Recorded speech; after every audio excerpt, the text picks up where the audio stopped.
دا ورځې د یادونو او خاطرو د هنرمند احمد ظاهر د زوکړې او تلین ورځې دي. د احمد ظاهر هنر ولې نه مري او نه زړیږي؟ آیا ټول کمال د احمد ظاهر په غږ او هنر کې دی؟ که اوریدونکي هم په خپل ځان کې کوم ځانګړی عاطفي حس لري؟ انسانان په خپل ماضي پسې ارمان کوي. انسانان په خپل وطن او زیږنځای پسې ځوريږي. هر هنر چې دغه حس راوپارولی شي خلک یې خوښوي. د تیر شوي ژوند په وطن، خپلوانو او کور کلي پسې حسرت ته نوستالژي وایي. راځئ په ادبیاتو او هنر کې دغه ارمان او حسرت وپیژنو.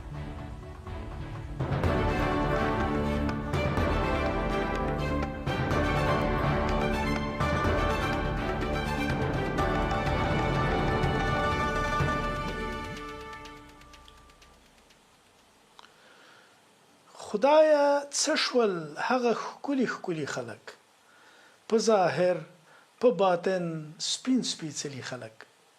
هیڅ خندا مې له دې خلکو سره نشي، ژړوي مې هغه تللي تللي خلک. رحمان بابا هم د کومې تېرې زمانې په خلکو پسې خپه ښکاري. ښایي موږ ته به د رحمان بابا زمانه زموږ تر زمانې ښه ښکاري، خو رحمان بابا ته بیا کومه بله تللې زمانه ښه ایسي. ولې د هرې زمانې خلکو ته د راتلونکي پر ځای تیره شوې زمانه خوږه ایسي؟ ګڼ خلک د یوې پخوانۍ موسیقي په اورېدو یا د پخوانیو عکسونو په لیدو خپلې اوښکې نشي تم کولی. ګڼو افغانانو ته پخواني هندي فلمونه ډیر ګران دي. ځینې کابل میشتي په دې خپه دي چې د کابل ځینې زړې سیمې نوې رغول شوي دي. هغوی ته هغه زاړه او راسته ځایونه ګرانو. ځینې خلک د نوې ټکنالوژۍ پر ځای د پخوانیو خلکو خبرې پخې او له تجربو ډکې ګڼي. د مختللې دنیا هستوګن افغانان په وطن پسې ځوريږي او د ښارونو خلک کلیو بانډې یادوي. د ګڼو اوس ژوندیو افغانانو ماشومتوب او زلما له جګړو او بدو پیښو سره همزولې وه. ځینې خلک هماغه شپو ورځو پسې هم خپه دي. د خلکو ترمنځ یوه کیسه شته چې د کومې کورنۍ ماشوم زوی په زده کړو پسې لرې وطنونو ته تللی و. چې په ځوانۍ کې راستون شو، مور ته یې وویل چې تللم، پلار مې لوړه ونه درلوده او د باغ دیوال مو هسکو چې ما ترې د مڼو څانګې لیدلی نه شوې. اوس مې پلار تر ما هم ټیټ دی او د باغ دیوال ړنګ شوی. مور یې ورته وویل زویه، نه د پلار ټیټ دی نه د باغ دیوال ړنګ شوی، ته را لوړ شوی یې. ځوان وژړل چې کاشکې زه هماغسې ټیټ وای او پلارو د باغ دیوال تر ما هسک ښکارېدی. ځینې خوبونه هم نوستالژیک حس راپاروي. خوشحال بابا فرمایي ما خوب لیده په خدای گو چې زه ته سره پخلایو، خوږې خوږې خبرې د زړه حال یو بل ته وایو. ناګاه له دغه خوبه د سحر په وخت راویښ شوم، نه ته وې نه د وصل زه دا کار سره جدا یو. څو پایم په دنیا کې د چا کار را سره نشته، یو زه یم یو د غم دی سره دواړه خوا په خوا یو. آیا د ماضي حسرت له دې عقلاني پایلې څخه زیږي چې انسان د عمر تیریدل درک کوي او پوهیږي چې مرګ ته ورنږدې کیدونکی دی؟ د دې تر سپیناوي مخکې راځئ د ښاغلي نجیب پاڅون یو پیښلید وګورو.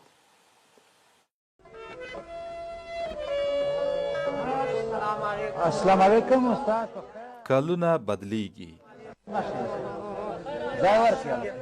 ورسره کوڅې، ښارونه، نسلونه او ډیر څه بدلیږي، خو ځینې خاطرې د وخت له منګلو نه ژغورل کیږي. ځکه خو لا هم د یوه زوړ عکس، یوې پخوانۍ سندرې او یا هم د حجرې د یوه خاموش مجلس لیدل انسان ناڅاپه کلونه شاته بیایي. دا هغه احساس دی چې ارواپوهان یې نوستالژیا بولي. د تیر وخت خواږه یادونه خو افغانان یوازې احساس نه بولي، دوی یې ارمان بولي.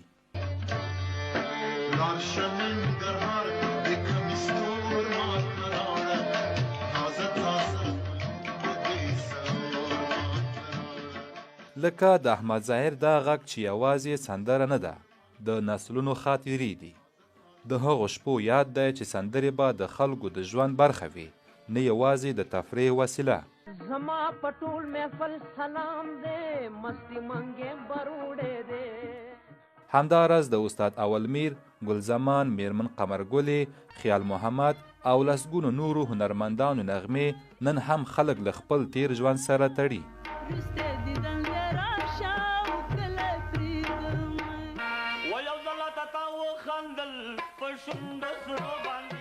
پخوا حجره یوازې د ناستې ځای نه وه، د کلي ښوونځی و، د شعر، ټوکو، نکلونو او مشورو کور و، او د کلي ستونزې به همدلته حل کېدې. د افغان سینما طلایي کلونه هم د خلکو له یادونو نه دي وتلي. شاید ګوره لکه چې د بوجۍ وړلې هسې بهانه ده، ښکار پخپله را. د کونډې زوی، اختر، صبوري سرباز او لسګونه نورې خلکو ته دا یوازې فلمونه نه وو، بلکې د خپل ژوند انځورونه وو. ځکه خو لا هم د دغو فلمونو یوه صحنه د زرګونو خلکو په ذهن کې ژوندۍ ده. د نوستالژیا یوه برخه بیا د ماشومتوب نړۍ ده، له لوبو نیولې د نیا او نیکه تر کیسو.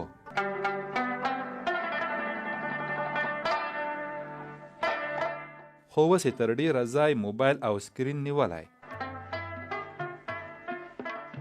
افغانان د حسرت له احساس سره ډېر اشنا دي، ځکه جګړو، کډوالیو او بدلونونو له ډېرو خلکو نه کورونه او کلي واخیستل. نو کله چې یو افغان د وطن یوه سندره اوري، د کلي یو عکس ویني یا د ماشومتوب یوه خاطره ور یاده سي، په حقیقت کې د وخت حسرت نه کوي، بلکې د خپل ورک سوي ژوند یوه ټوټه لټوي. نو ځکه کله چې یو سپینګیری وایي ها تیر وختونه مې یادیږي، نو ښایي هغه یوازې تیر وخت نه یادوي، بلکې د خپل ژوند هغه برخه یادوي چې بیرته نه راګرځي، او شاید همدا د نوستالژیا تر ټولو ژوره معنا وي.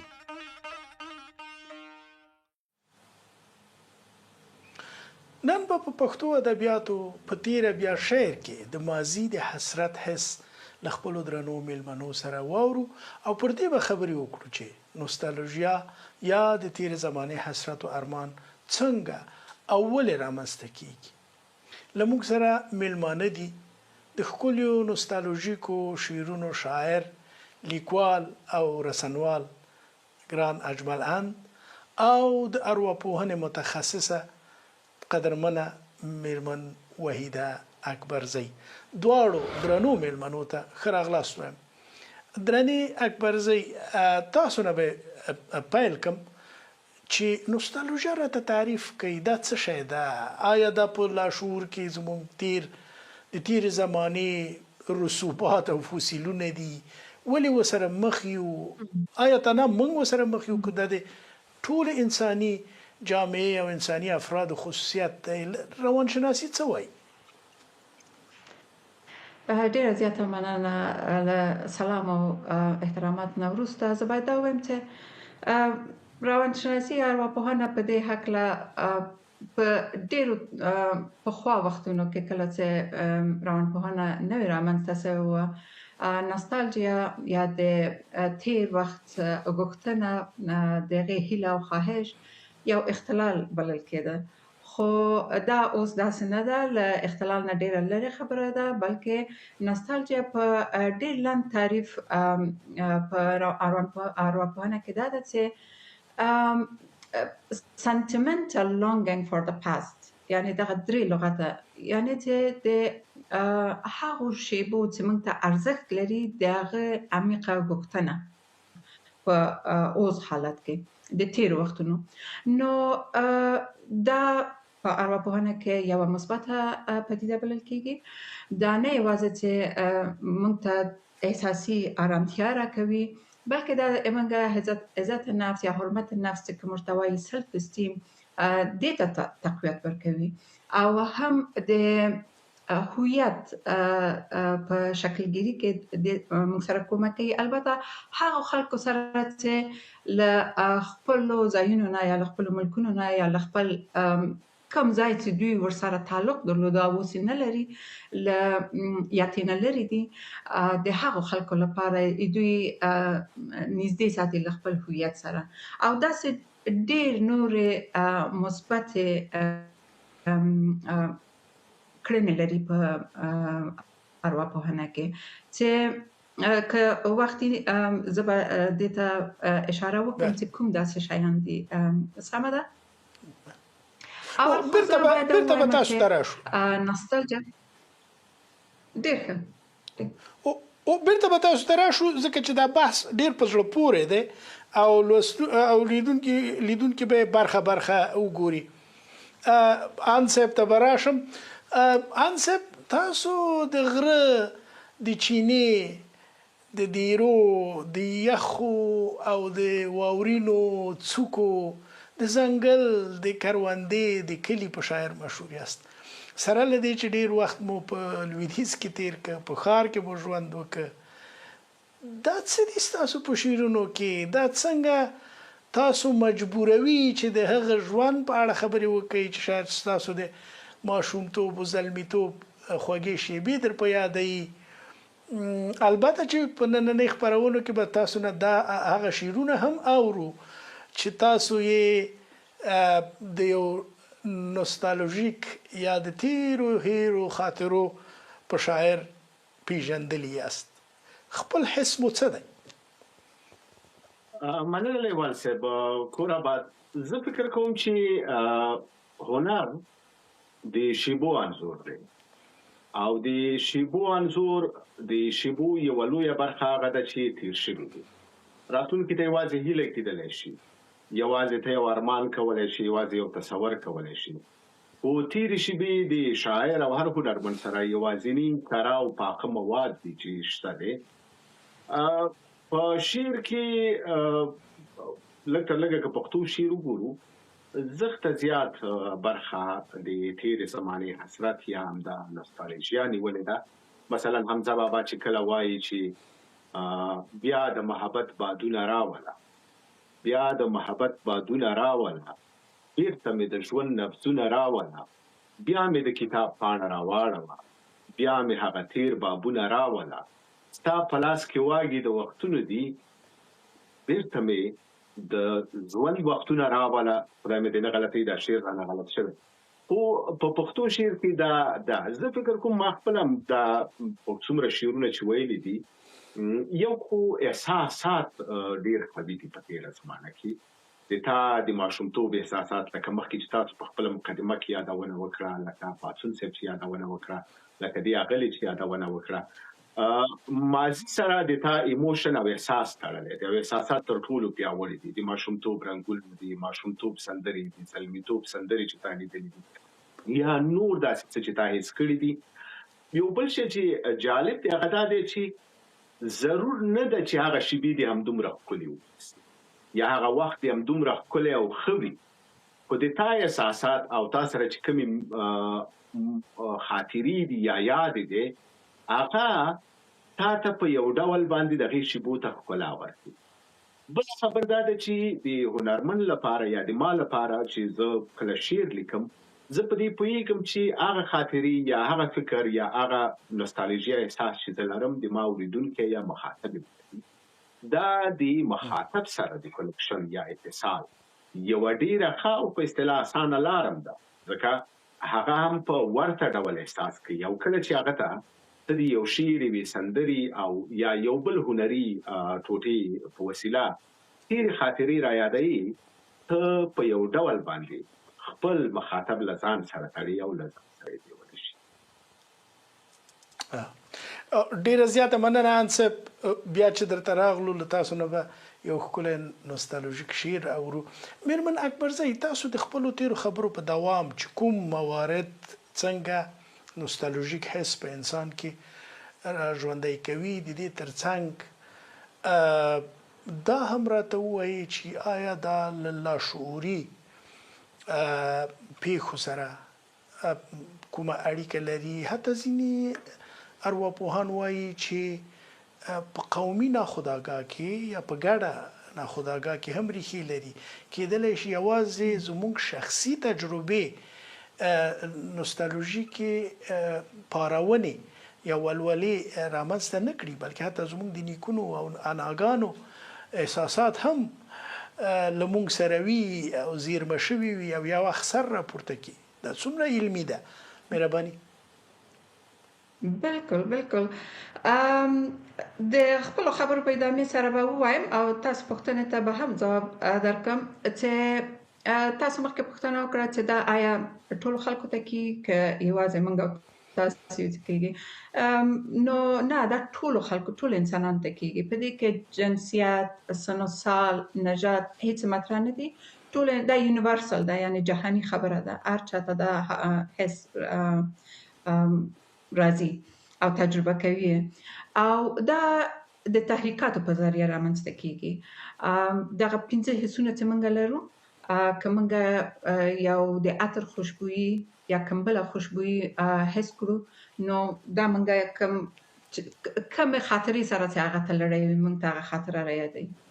یا که موږ یو څنګه چې تاسو په خپله مقدمه کې ډېره په ښکلې توګه وویلې چې که موږ کومه زړه موسیقي اورو، نو دا موږ بیا یې همغه وخت کې چې دا موسیقي موږ اورېدلې ده او له هغې نه خوند اخیستی، خو دا اکثره نوستالژیا له ښو خاطرو سره تړون لري او هم همدغسې له انځورونو سره او کله چې موږ حتی له فصلونو سره دا هم اړیکه لري. او تاسو ویلې چې آیا د موږ له پخواني وختونو سره دا څومره علمي خبره ده؟ خو نوستالژیا په 3 رقمه ده. یو پرسنل نوستالژیا ده چې کوم موږ په طبیعي توګه لکه څنګه مې چې ویلې یو شي سره مخامخ کیږو، هغه موږ بیا یې خپل وختینی خاطرو ته د په شخصي توګه چې موږ چا تجربه کړې دي د هغه حس تنبیهي. بل هیستوریکل نوستالژیا ده چې هیستوریکل نوستالژیا کېدای شي له هغه کیسو نه چې موږ اورېدلې دي د پخواني وختو په هکله، هلته هغه هم موږ ته داسې یو حس راکړي که هغه کیسه بیرته اورو چې هېڅ هغه وخت کې موږ اوسېدلي اته نه یو. له هغه وخت نه چې موږ له پیدا کېدو نه مخکې چې کوم حالتونه وه او د هغې په هکله موږ کیسې اورېدلې دي، د هغه وخت نوستالژیا هم موږ ته بیا د هغه کیسې یادونه یا بیا د هغو تصویرو لیدل موږ کولی چې موږ ته دا نوستالژیک حالت راکړي. او هم داسې د په اوسني وخت کې هم موږ نوستالژیک چې کولی شو دا حس موږ ته راځي هغه وخت چې موږ مثلا وخت نه لرو ورته او ارمان لرو. مثلا یو مور د کار کوي او ډېر ارمان لري چې خپل وخت له خپل ماشوم سره تیر کړي، خو نشي کولی. دغه هم نوستالژیک حالت ورته لاس ورکوي. او ډېر په زړه پورې دا مسله مو ډېره علمي ده او زه فکر کوم چې دې ته له پیداګوژیک پلوه هم باید پام وکړو او بیا په دې برخه کې به یو پوښتنه لرو. انصب ستاسو یو ښکلي شعر ته چې موږ بوځي د سپین غره لمنو ته، هغه ښکلاوې چې ستاسو پخواني وختونه شاعرانه کړي دي او پر تاسو یې شعر راورولی دی، په موږ یې هم ولاوروئ. مهرباني. ډېره زیاته مننه لیوال صاحب. یو نظم دی، زه په دې نه یم چې زموږ د سپینو څوکو بازان اوس د بډایو عربانو د ماڼیو منځ کې په وسپنیزو چرګسو تړلي، زړه مې د سپین غره په ها دنګ کمره کې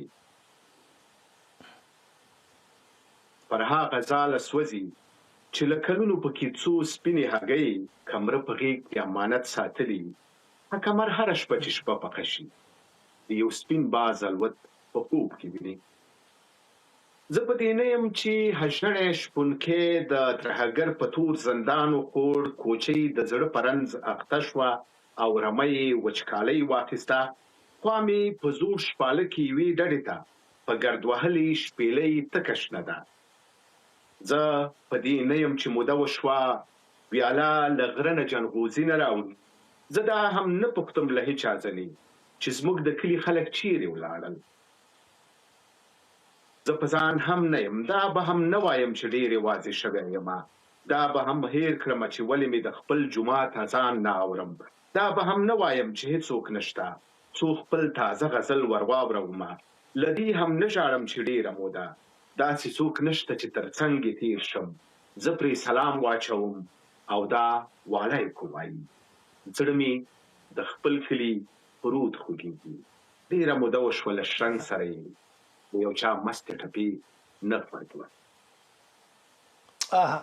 ډېر ښکلی انصب په دې یو شعر دې نه پرېږدو، بیا راځو ستاسو احساس به هم وپوښتو او نور شعرونه به هم درنه واورو.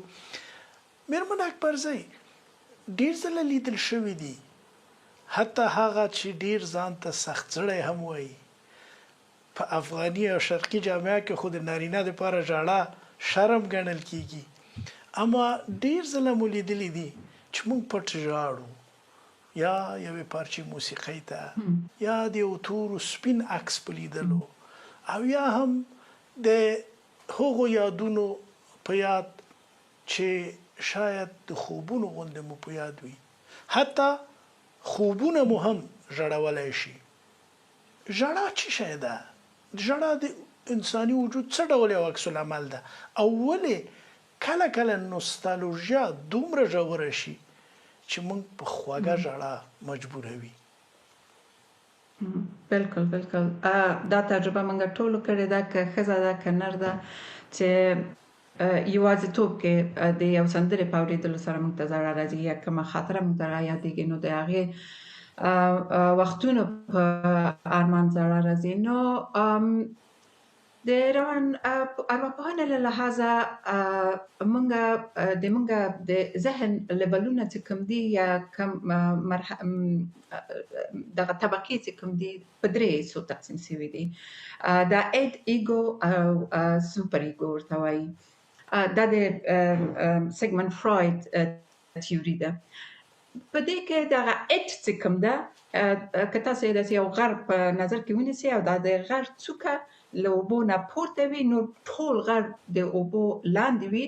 دغه احساس چې د اوبو لاندې ده دې ته اډ ویل کېږي او دغه اډ هغه د موږ د ذهن طبقه ده چې په هغې کې موږ احساسات چې کوم موږ ورته لاسرسی نه لرو، هغه خاطرې، هغه ټول کانشس لیول چې ورته وایي، کوم ناخودآګاه ضمیر هم چې کوم ده هلته ده او دا تقریبا 95% د موږ ټول حافظه چې کوم ده او موږ ذهن نه پرېږدي، ځکه چې د موږ مغز ډیزاین داسې شوی ده چې هغه شیان موږ ته فرتلال غوندې له دغه سوپر ایګو نه تېرېږي، ایګو ته رارسېږي چې موږ کولی شو د هغې برداشت ولرو، تحمل ولرو، نور شیان هغه لاندې ساتي، ځکه چې موږ کېدلی شي موږ نرم بریک ډاون ولرو، سکته وکړو، یو حمله راباندې راشي، نو دا ورو ورو موږ ته راپرېږدي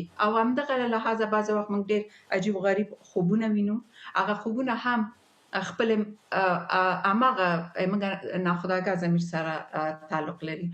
او په دې کې مهمه خبر دا ده دلته د نوستالژیا په ارتباط سره چې نوستالژیا څنګه مې چې ویل په روان ارواپوهنه کې یو مثبته پدیده بلل کېږي او دا موږ ته د احساساتو ارامتیا راکوي، خو په عین وخت کې باید دې ته ډېر پاملرنه وکړو چې موږ په قصدي توګه ډېر نوستالژیک حالت ته ځان ونیسو، ځکه چې دا په عین وخت کې چې موږ ته د خوشحالۍ حالت راکوي، په همزمان دې سره موږ ته کېدلی شي چې ډېره اضطراب راته پیدا کړي، خفګان حالت موږ ته پیدا کړي، ځکه چې د تېر وخت ارمانونه له حد نه چې کوم زیات شي، موږ د اوس چې کوم حالت ده له هغې نه خوند نشو اخیستلی یا هغې باندې تمرکز نشو کولی.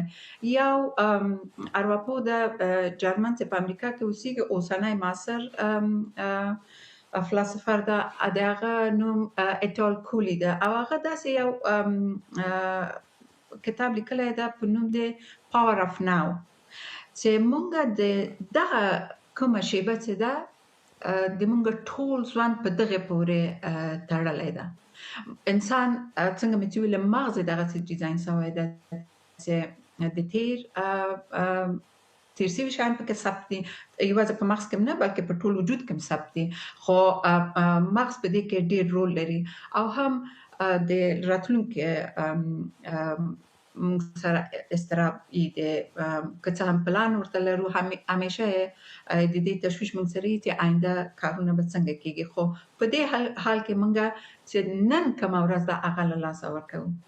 او ناستالجیا بیرته راسو چې اکثرا د لس کلنۍ 10 کلنۍ ترمنځ چې کوم حالتونه تیر شوي دي، کوم خوشحاله حالتونه تیر شوي دي، د هغه وخت ناستالجیا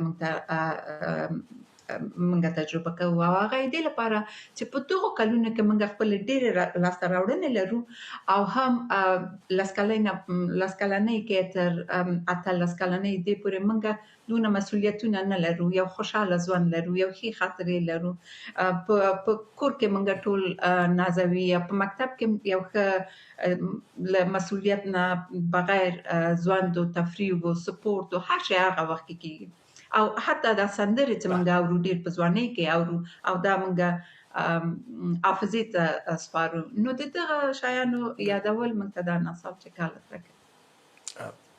ډېره مننه. د دې بحث دوام ته راځو. انصب، زه تاسو او ستاسو شاعري څارم له ډېرې پخوا. یو وارې له کلي نه بیلتون ښار ته یا جلال آباد ته یا پېښور ته، بیا چې انس اخلی په ځوانۍ کې له جلال آباد او پېښور سره، بیا کابل ته راځي. کابل هم د خاطرو ښار دی، او له کابل نه وروسته راځئ لویدیځ ته، پل پل مو شعر در پسې اخلي، یوازې په خوږیاڼو پسې نه، شاید د پېښور په کوڅو پسې هم، ښایي د ننګرهار، د جلال آباد او نورو سیمو په ښاري ژوند پسې هم، او بیا په خواږه کابل پسې، او بیا په ټول افغانستان پسې. ستاسو په شاعري کې دا ټول شته، او بیا ورسره یو بل شعر. مننه لیوال صاحب. دا د یو شاعر لپاره شاید جالب ژوند دی. ما پرته له پراګ نه په چک جمهوریت کې چې ما پرله پسې په یو ځای کې 18 کاله تېر کړه، ما خپله په خوږیاڼیو کې هم ټول 15 یا 6 کاله ژوند کړی، په خپل ټول عمر کې، هم په ډېر ماشومتوب کې. پېښور کې څه عمر تېر شوی، څه په جلال آباد کې تېر شوی، یو 5-6 کاله کابل کې تېر شو، ډېر عمر پراګ کې تېر شو، اوس دلته په امریکا کې دی. دا د خاطرو او د هنر لپاره یو عجیب تسلسل دی د ژوند. خو یو شی ماته جالب دی، زه دلته په دې ورجینیا کې د افغانانو یو دکان ته د سودا اخیستلو پسې ورځم. په دې دکان کې اولنی شی چې د ما فکر وراړی، زړې پخوانۍ سندرې، تاسو د احمد ظاهر یادونه وکړه، د احمد ظاهر یا د هغه د هم عصرو سندرغاړو سندرې پاس په یو ځای کې چې ښکاري نه کوم ځای کې غږیږي په دې لاوډ سپیکرونو. فکر کوم چې حتی دلته دغه د سوداګرۍ او بزنس لاړ هم خلک پوهېږي چې څه ډول ته کولی شي چې د خلکو له ناستالژیا یا پخوانۍ زمانې د حسرت په حس سره د ګټې په توګه وکاروي. دغه سندرې دومره خوږې لګېږي چې زه داسې فکر کوم لکه کلونه وړاندې چې د کوټې په یو زاړه کونج کې به زموږ یوه راډیو وه، یوه زاړه راډیو، هغه به پرته وه، کابل راډیو به سندرې غږولې، او دې دوکان ته چې ورشم داسې فکر کوم چې د خپل د کلونو پخواني کور ته راغلم او په یو کونج کې راډیو چې چا ورته پام هم نه دی هغه غږیږي او کابل راډیو یې نیولې ده او سندرې ورته وایي. نو ما سره هم تر ټولو لکه مخکې چې د اغلي وویل چې د 10 کلنۍ پورې دا کومه زمانه چې دا ډېره له احساساتو سره نږدې وي تر ډېره خاطرې په همدغه مودې پورې تړلې دي چې هغه افغانستان ننګرهار او پېښور دی.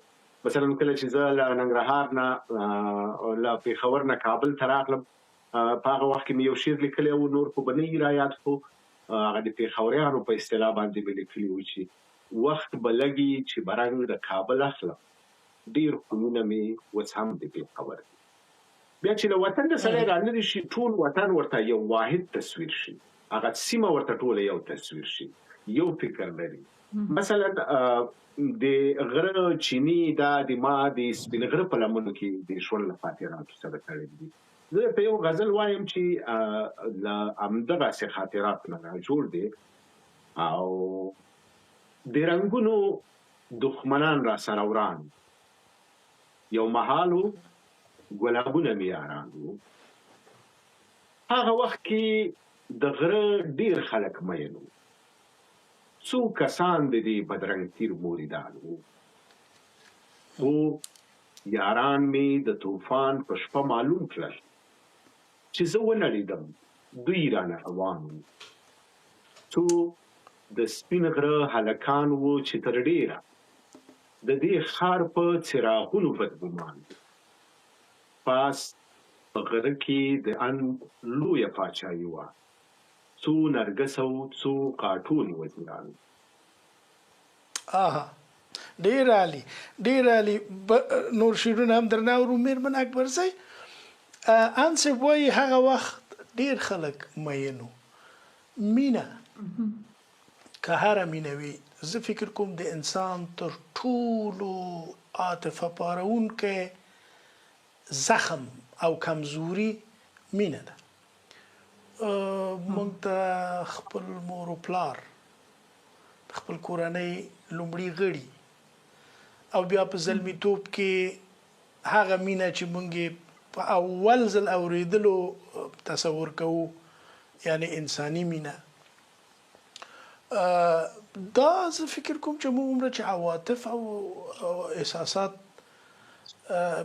پیاوړي کوي رامنځته کوي رنګینوي همومره به وروسته په نوستالژیکو یادونو هم بدلیږي. د نوستالژیا ریښې په مینه کې څومره ژورې دي څنګه یې بولئ؟ ډیره مننه بیا هم لیوال صاحب. اول به زه تاسو ته یوه ټوکه ووایم په دې هکله او څنګه چې ان صاحب خپل شعرونه د مینې په هکله وویلې دا هم لږ له مینې سره تړلې ده او نوستالژیا سره ډیره تړلې ده. وایي یو سړي بوډا سړی و خو د ښځې کولو د واده کولو شوق یې ډېر درلود. هغه نو یو وخت راورسېد د کلي خلکو ورته ویلې وایي نور دې بس ده نو ته ډېر بوډا سوې ته ولې بیا هم غواړې ښځه وکړې؟ ده ورته ویلې وایي زه دغه د ښځې او د واده قصه کې نه یم خو چې هغه کله چې وایي چې بچه را بیارین هغه شیبه یې ما ډېره خوښېږي. نو دا څنګه چې ګورئ هر څوک یو د ژوند یوه برخه یې یو حس سره تړلي.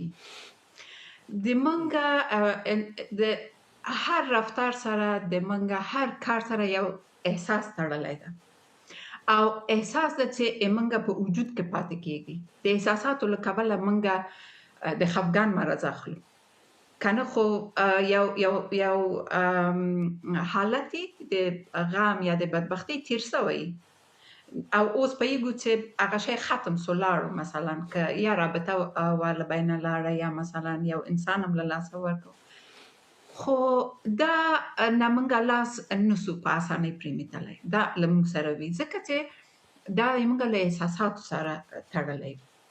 خو همغه رقم چې تاسو ویلې چې احساسات ډېر پیاوړي دي دا واقعا خصوصا مینه داسې یوه تجربه ده چې هغه په مغز کې داسې یو حالت رامنځته کوي، داسې یو تجربه ارواپوهانو کړې وه په مغز باندې چې په هغې کې هغه حالت چې یو څوک چې معتاد وي د هغه د مغز فعالیت په هغه ځای کې په کوم حالت کې چې ده د مین کس حالت هم هماغسې ده. یعنې معتاد کس څومره درد نه هره ورځ تېرېږي که ورته هغه مواد ونه رسېږي. نو په دغه رقم د انسان مغز هم د کله چې په عمیقه مینه کې له دغسې مغز باندې یعنې تاثیر کوي او د دې له کبله له دردو له غمونه تېرېږي چې فکر کوي په هغه حالت کې چې هېڅ کم کنټرول د هغه په دغه حالت باندې نه لري. نو دا ساینس ثابته کړې ده چې دغه حالت دغه تغییر په مغز کې رامنځته کېږي. نو کله چې په مغز کې رامنځته کېږي د موږ بعضې وخت زه کله چې د ساینسي مقالې لولم نو دا انسان داسې راته ښکاري لکه یو د کیمیاوي موادو لابراتوار یا یو بوتل چې پکې مختلف کیمیاوي مواد دي.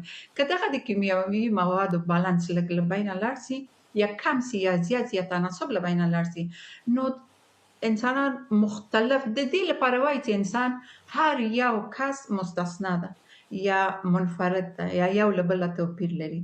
دا توپیرونه له ډېرو خواونه کېدلی شي لکه جینیتیک، بیولوژي او اناتومي، خو په دې کې دغه کیمیاوي مواد هم د موږ فزیولوژي ډېر زیات رول لري.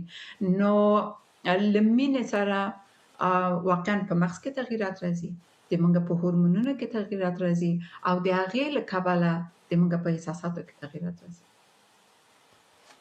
ډېره مننه. ان صاحب زه پټ پټ تر خبر یم چې ته میان وې او مینه دې کړې ده او د مینې په اړه د ډېر شعرونه ویلي دي. زموږ خو اصلي خبره په دې اړه ده، مینې د انعکاس د مینې د شاعرانه کېدو تجربې څنګه ګڼئ په تیره بیا په هنر او ادبیاتو کې، په تیره بیا په پښتو شعر کې او بیا یو مینهوړی ښکلی شعر راته ووایي. مننه لیوال صاحب. مینه فکر کوم چې د موږ سره چې کوم مفهوم دی یو ډېر پراخ مفهوم دی، لکه مخکې چې اغلې اکبرزی وویل چې یو ډېر ژور مفهوم لري. مثلا یوازې مینه دا شاید تر ډېره نه وي چې ته له یو شخص سره مینه ولري، او بل که له یو شخص سره مینه ولري څه ډول مینه لري، له مور او پلار سره څه ډول مینه لري، له عاشقۍ سره څه ډول مینه لري، له بچیانو سره څه ډول مینه لري، حتی ته ښایي د خپلې کلي خلکو سره مینه ولري، له طبیعت سره مینه ولري. نو په شعر کې او دا چې د تېرې زمانې حسرت دی، فکر کوم چې یو مهم رول همدغه مینه ده. موږ چې رالویږو له مختلفو مینو سره، له مختلفو داسې کسانو سره، داسې شاوخوا او چاپېریال سره رالویږو چې په هغې کې مینه او فکر کوم چې کله ناکله چې موږ وروسته بیا د تېرې زمانې حسرت کوو، یو عنصر چې موږ ورپسې ګرځو په خپل ذهن کې، یو عنصر چې موږ په اصطلاح ارمان کوو، یا یو عنصر چې موږ ته دا د ناستالژیا احساس ښکلی کوي، هغه مینه ده. او فکر کوم چې دا په دې برخه کې زښته زیات رول لري، ځکه چې خاطرات تر ډېره پورې هغه چې مینوړي دي ښکلي دي. زه بیا فکر کوم چې کله ناکله دردمن احساسات هم کیدای شي په ناستالژیا کې راشي، د خلکو لمسه ورکول په تېره زمانه کې د دوی لمسه ورکړي دي. بل شی چې د ما په فکر باندې لیوال صاحب که څه هم هغه اکبرزی وویل او زه ورسره موافق یم چې د روانشناسۍ له مخې ښایي د تېرې زمانې حسرت د انسانانو یوه داسې شریک احساس وي چې ټول انسانان پرته له قوم، ژبې، نژاد او ځای نه په یو ډول ولري. خو که ته یو باثباته ژوند ولري، لکه په یو ښار کې یو سړی په لندن کې له ماشومتوب نه رالوی شو، همالته ستر شو، همالته سپین ږیری شو.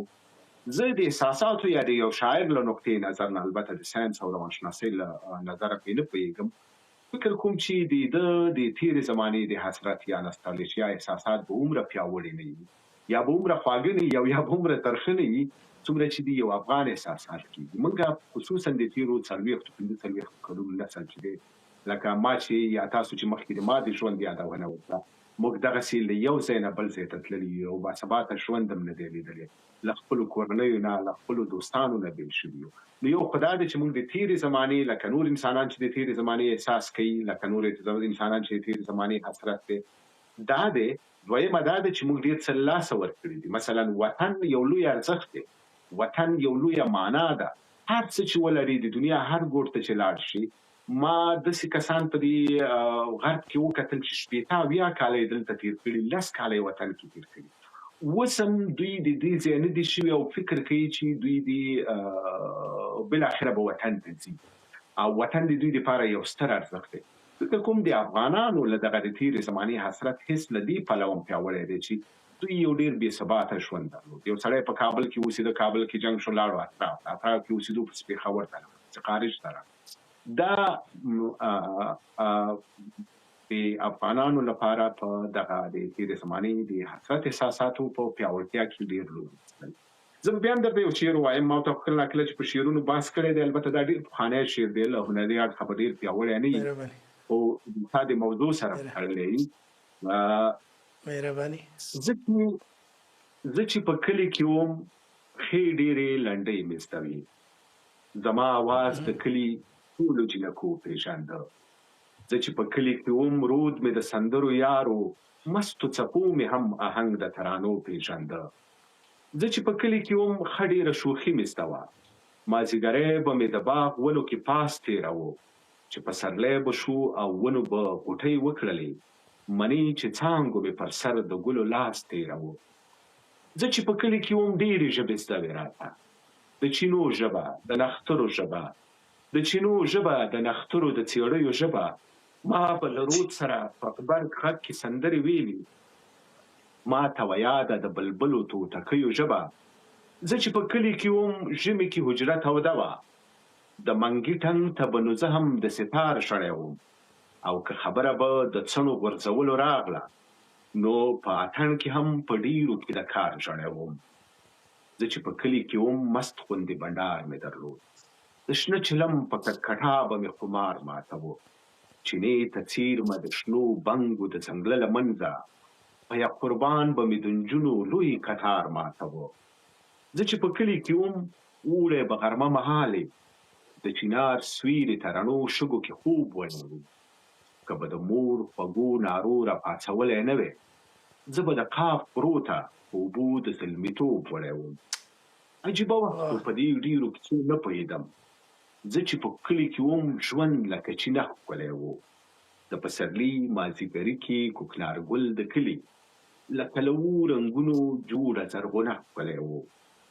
خو درېغه دا چې کلي اور واخیست، له تندې وسو، نه یې چینه او نه یې رود نه جینکۍ پاتې شوې، او د بنډار یاران هم یو یو تربتن واوښتل، نه یې اتڼ نه یې چلم نه یې پګړۍ پاتې شوې. ډېر ښکلی، ډېر ښکلی. مننه انصب. میرمن اکبرزۍ، اوس به یوه نادره پوښتنه داسې وي چې کوم ځای مې ولوستل چې د راتلونکي په اړه هم نوستالژیا شته، او دا په تیره بیا له ماشومانو سره وي. وایي چې ماشومان د راتلونکي په حسرت کې رالویږي، په داسې یو ایډیال حسرت کې چې دوی یې غواړي، هغه شاید ډېر حقیقي نه وي، او د تخیل ځواک په حقیقت کې همدغه تلوسه پیاوړی کوي. دوی تخیل کوي چې په راتلونکي کې به یو اتل وي، یو قهرمان به وي، یو لوی انسان به وي،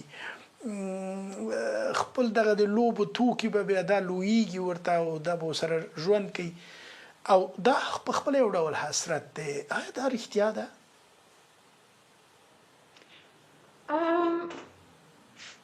لیوان صاحب، په دې هکله ما کوم داسې څېړنه نه ده لوستلې، خو په د دې په اړه مې څه لوستلي دي په د ارواپوهنې په رڼا کې، هغه دا دي چې ماشومان چې کله په کورنۍ کې لویږي، هغوی ته موږ خوبونه ورزده کوو، موږ کوم شیان چې موږ مثلا په تلویزیون کې ګورو، کومې قصې چې موږ د کوم قهرمان کوو، دوی له هغه نه انسپریشن اخلي، یعنې غواړي چې د همدغه رقم یو څه دوی هم لاسته راوړنې ولري په آینده کې. دوی د خپل چاپېریال کې چې کوم شیان دي، که هغه په مکتب کې دي، که هغه په تلویزیون کې دي، که هغه په د پارک کې چې چیرې هغوی لوبې کوي، که کوم شي سره مخامخ سي، نو دا په دوی کې ځای نیسي یو شی. مثلا بعض خلک غواړي ماشومان چې په آینده کې فوتبالران سي، یا بعض غواړي چې مثلا اکټران سي. بعض خلک ماشومان چې له ډوډۍ سره ډېره مینه لري، هغه وایي مثلا تاسو به اورېدلي وي له خپلو شاوخوا ماشومانو نه چې زه غواړم چې پیزا شاپ ولرم ځکه چې پیزا یې ډېره خوښېږي، یا داسې ډېر د ماشومانه طور باندې خواهشات. نو دا شی شته چې ماشومان له خپل چاپېریال نه انسپریشن اخلي، نظرونه اخلي، آیډیاګانې اخلي، او هغه په خپل مغز کې لویوي، او له هغې سره که د هغې سره سپورټ وي د کورنۍ، یعنې تشویق وي، هغه کولی شي چې په آینده کې دغسې یو شی سي. لکه موږ د نن ورځې چې کوم قهرمانان ګورو، راځئ چې د فوټبال په هکله خبرې وکړو، نو دغه خلک اکثره له ماشومتوبه د سره په یو شکل نه یو شکل مینه پیدا کړې ده، او بیا له کورنۍ تر خوا نه دوی تشویق شوي دي. او دې ته نن سبا منفسټیشن هم وایي، چې خپل اولادونه داسې تاسې تربیه کوي چې هغوی په خپل ځان باندې باور پیدا کړي چې هو زه دغه کار کولی شم، زه په دغو کلونو کې دغه هدف ټاکم او زه دغه هدف ته ځان رسوم. نو په دغه شکل باندې ماشومان کېدای شي چې تشویق سي، او دوی دغه آیډیاګانې چې کومې اخلي له خپل چاپېریال نه اخلي، او بیا په خپل ذهنونو کې له دې نه یو هدف جوړوي، او هغه هدف ته د رسېدو هیله مند وي. او دغه بحث په تیره بیا د ماشومانو د ادبیاتو په اړه ډېر مطرح ځکه دی. د کوچنیانو د ادبیاتو متخصصین وایي چې که څومره امکان ولري چې د ماشومانو دغه خیالي بلند پروازۍ ولیکل شي، دا د تخیل عالی نمونه ګڼل کېدلی شي. په هر صورت زه فکر کوم د ماشومانو د بډایو رنګینو ادبیاتو یوه برخه همدغه د راتلونکي په اړه د هغوی ایډیالونه او تخیلات دي. انصب تاسو خو رسنوالو خبریال پاتې شوي یاستئ او د رسنیو د وخت په مجبوریت پوهیږئ. زموږ خپرونه په وروستیو شیبو کې ده، نو غواړم چې د وروستۍ شیبې ستاسو د یو بل ښکلي شعر په اورېدو ښکلي کړو. هم به میرمن اکبرزی او زه ترې خوند واخلو، او هم به مو قدرمن لیدونکي، او بیا به وګورو چې بلې پوښتنې ته وخت پاتېږي که نه پاتېږي. مهرباني. ډېره زیاته مننه لیوال صاحب. زه درته شعر هم وایم، تر هغې مخکې تاسو د راتلونکي په اړه باندې پوښتنه وکړه. هنرمندان کله یو بله لاره هم کوي، هغه دا چې د تېرې زمانې حسرت د راتلونکي د هیلو او ارمانونو سره کوي. زه درته همداسې یو نظم وایم: لږه تم شه ښایي هغه ورځ به راشي، لږه تم شه ښایي هغه ورځ به راشي، زما او ستا ورکې کوترې به پیدا شي، هېڅ بدرنګه به په ښار کې پاتې نه وي، او مجنون به موده پس له صحرا راشي. هغه ورځ چې د خمار دور به تیر وي، ملنګان به ځای ځای ناست وي، بنګ به ډیر وي، سیند به ستا یوې خوږې خندا په څیر وي، هلکان به له ربابه راچاپیر وي. داسې ورځ چې اندېښنه به لیونتوب وي، د هر لفظ معنا به بشپړ مینتوب وي، تر سبا به کنډولي د بنګو ویشي، تښتېدلی له ساقي څخه به خوب وي، دا دیوان به له یوې څیرمې ګونګي وي، ښاپېرۍ به مېلمنې د غره د رود وي، د هر چا به پوره زر سندرې زده وي، او مچکه به تر ټولو اور سرود وي، یو مین به د دې ټول وطن پاچا وي، په هر ګوټ کې به د حسن واکمني وي، ربابي به د دربار په منځ کې ناست وي، جلادان به زنځیرونو کې بندي وي، هغه ورځ به واړ ښار یوه تپه وي، څوکیدار او پیره دار به پکې نه وي، بې زنځیره به د هر کور دروازه وي او قلفونه به یو هیر افسانه وي. لږه هم شقایي هغه ورځ به راشي، زما او ستا ورکې کوترې به پیدا شي. هېڅ بدرنګه به په ښار کې پاتې نه وي او مجنون به مو د پس د صحرا. ډېر عالي، ډېر مېرمن اکبر صاحب، موږ 2-3 دقیقې لرو او غواړم ستاسو وروستۍ خبرې په لنډ وخت کې ولرم په دې اړه. تاسو وویل چې نوستالژیا یو مثبت حس دی او خو پکې ډېر باید سړی ژور لاړ نه شي. په هر صورت له هنر او ټولو هنري پدیدو او ادبیاتو سره په یو نوستالژیک تړاو کې زموږ چلند باید څنګه وي، خصوصا افغانانو ته چې د وطن د یاد له نوستالژۍ ځورېږي. یو 2-3 دقیقې لرو، سپارښتنه به مو څه وي؟ د ما هیله دا ده چې په دغه یو ټکی دلته ډېر مهمه ده د ارواپوهنې له لحاظه چې موږ په ټولو حالتونو کې باید اعتدال خپل کړو. هیڅ چیرې زیاته روي ونه کړو، که حتی هغه ټوله ورځ د خپل وطن د موږ وطن هغه څنګه چې لیوال صاحب وویلې چا چې 10 کاله هم هلته تېر کړي دي بیرته د خپل وطن په ارمان دي، که څه هم ډېر ارامه او رفاه ژوند په غربي مملکتو کې وي.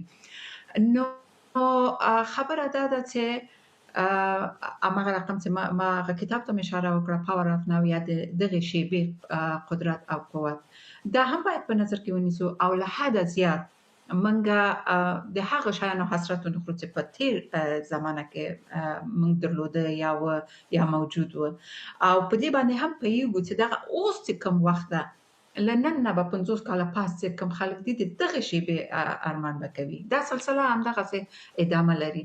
نو بهتره دا ده چې موږ دغه اعتدال په نظر کې ونیسو او هم د خپل موسیقي، خپل د شاعرانو شعرونه، خپل تاریخ، خپل ادب دې سره خپل تړاو پرېنږدو او هم په دغه هېواد کې، په کوم هېواد کې چې ژوند کوو، د هغوی له تاریخ نه، د هغوی له کلتوري او فرهنګي آثارو نه، له هغو نه خوند واخلو او د خپل اوسني حالت چې کوم د موږ رواني حالت دي، کوم موږ احساسي حالت دي، له هغې نه هم باخبره سو، تر څو چې موږ دغه اعتدال ساتلی وي او په دې خبر یو چې موږ ولې موسیقي اورو خپله پخوانۍ، یا د احمد ظاهر خندانونه ولې، په دغه ولې باندې باید موږ په هر کار کې چې کوو د ولې پوښتنه وکړو او ځواب یې پیدا کړو. نو په دغه توګه موږ کولی سو چې هغه اعتدال نقطه هم پیدا کړو.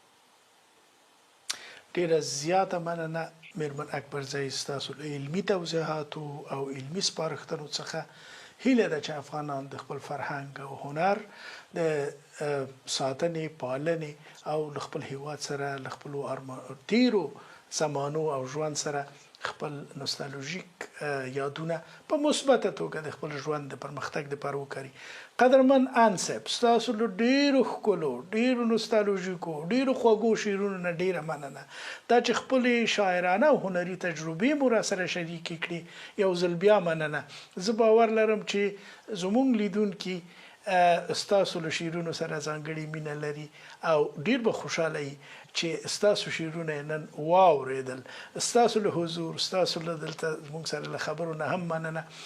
قدرمنو لیدونکو، زموږ دغه فرهنګي سپړنه چې د نوستالژیا یا د تیرې زمانې او د وطن سره د حسرت او ارمانونو د تړاو په اړه وه، همدلته پای ته رسیږي، تر بلې فرهنګي سپړنې پورې چې د ادبیاتو، ارواپوهنې، تاریخ او فرهنګ په اړه به یوه بله موضوع در سره شریکه کړو.